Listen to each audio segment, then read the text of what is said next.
حدیث میں آتا ہے کہ اگر تم نماز پڑھ رہے ہو اور تم یہ دیکھو کہ کوئی شخص تمہیں دیکھ رہا ہے تو تم سجدہ لمبا کر دو تو یہ شرک ہے۔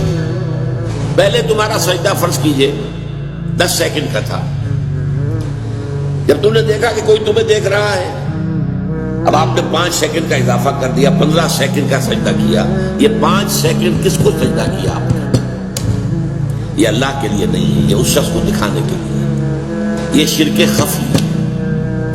ظاہر بات ہے کہ اس کو ہم دیکھ نہیں سکتے، اس پر فتویٰ نہیں لگ سکتا، یہ دل کا معاملہ ہے، اندر ہی اندر کا معاملہ ہے، اس میں صرف سمجھایا جائے گا کہ دیکھو بھائی یہ بھی شرک ہے۔